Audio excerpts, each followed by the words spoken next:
आज की ऑनलाइन कक्षा में उपस्थित सभी विद्यार्थियों का हार्दिक अभिनंदन।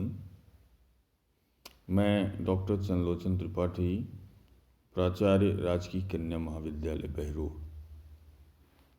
आज हम कबीर की एक और साखी की व्याख्या करने की कोशिश करूंगा। जैसा कि आप सबको मालूम है कि बीए प्रथम वर्ष सामान्य हिंदी के पाठ्यक्रम में सम्मिलित कबीर एक महत्वपूर्ण कवि के रूप में सम्मिलित हैं। उनकी साखियों यानी दोहों की व्याख्या का क्रम कई दिनों से चल रहा है। उसी को आगे बढ़ाते हुए आज हम इस व्याख्या साखी का पाठ करना चाहूँगा। बहुत ही उनकी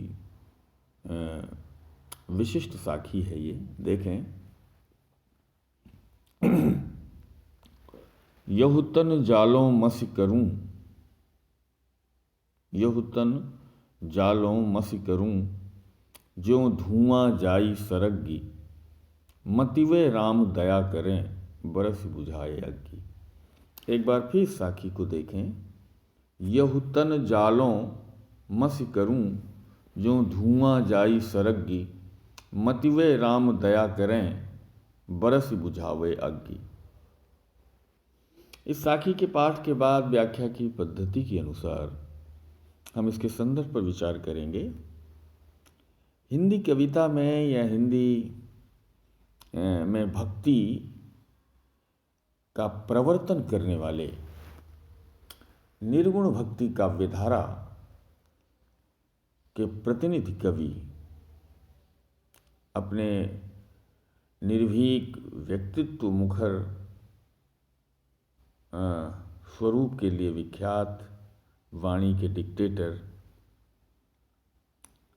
संत कवि कबीर द्वारा रचित ये साखी कबीर रचनावली की विरह को अंग शीर्षक से उद्धृत है। प्रसंगतः इस साखी में कबीर प्रिय मिलन अर्थात परम ब्रह्म, इस साखी में प्रियतम परमात्मा की विरह वेदना में जीवात्मा रूपी प्रिया कैसे अपने शरीर को जलाकर भस्म कर देना चाहती है, यानी उस विरह की, मिलन की एक और विरह वेदना में शरीर को जला देने की अभिलाषा का वर्णन है। या ये भी कह सकते हैं कि जो जीवात्मा रूपी विरहिणी है वो परमात्मा रूपी प्रिय राम के लिए अपने शरीर को जलाकर भस्म कर देना चाहती है। अर्थात यहाँ पर तीव्र मिलन की उत्कंठा का कवि ने वर्णन किया है। और प्रसंग के बाद अब इसकी व्याख्या पर एकाग्र होंगे। यहाँ पर ये भक्त कवि कबीर कहना चाहते हैं क्या कि यह तनु जालों मस करूं।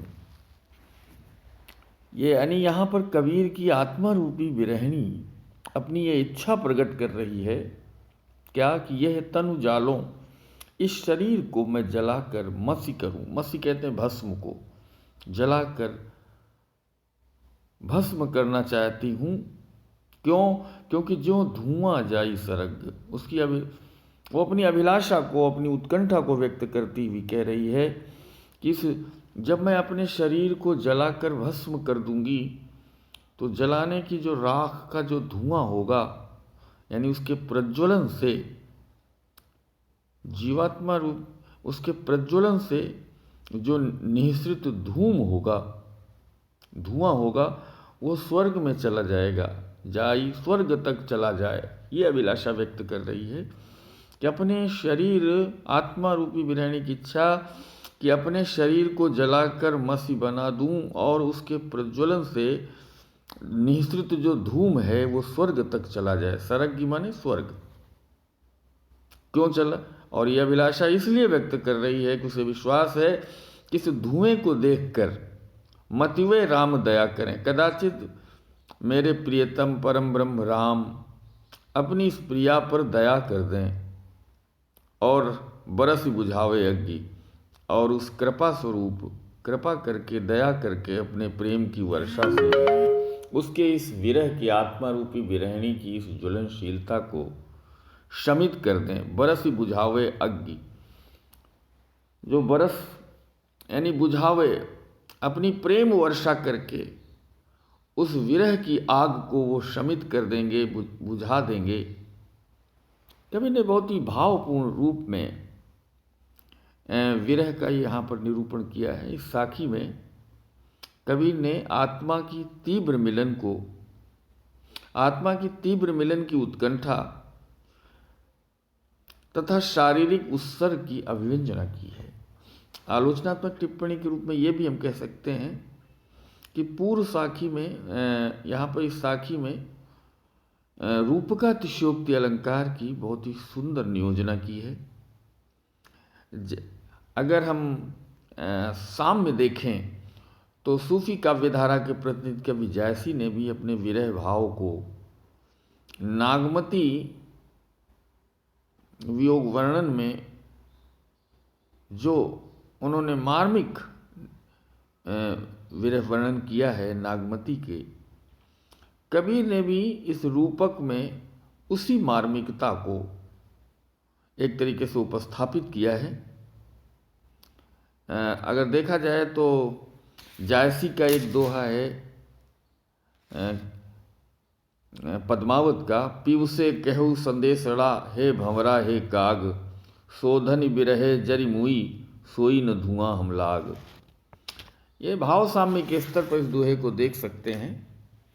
इसमें जैसे कि मत वै राम दया करें, वै राम में यहाँ पर व्यंग्यार्थ निहित है, क्योंकि इसमें एक और तो जहाँ परमात्मा परम ब्रह्म परमात्मा के रूप में राम को व्यंजित किया है कवि ने जगह जगह, दूसरी ओर ये भी है कि वे राम जो करुणा निधान है, कबीर के परम ब्रह्म राम, वे सदा अपने भक्तों पर कृपा करते आए हैं और अब भी करेंगे, ये विश्वास भी यहाँ पर अभिव्यंजित हुआ है। और अगाध प्रेमा भक्ति के द्वारा कबीर ने एक तरह से यहाँ अपने आराध्य के प्रति समर्पण भाव को पूरे चुनौती वाली मुद्रा में कहा है। कह सकते हैं कि ये साखी कबीर के विरह भावना की एक उत्कृष्ट साखी बन पड़ी है। आज बस इतना ही। यूं ही हम कबीर की कविता को व्याख्या के साथ उन्हें हम उसका अध्यापन करते रहेंगे और इस निरंतर अध्ययन करने से हम कबीर को और बेहतर रूप में समझेंगे, ऐसा हमें विश्वास है। आज आप सब ने इस व्याख्यान को पूरे मनोयोग और धीरज के साथ सुना, इस सब के लिए बहुत बहुत धन्यवाद।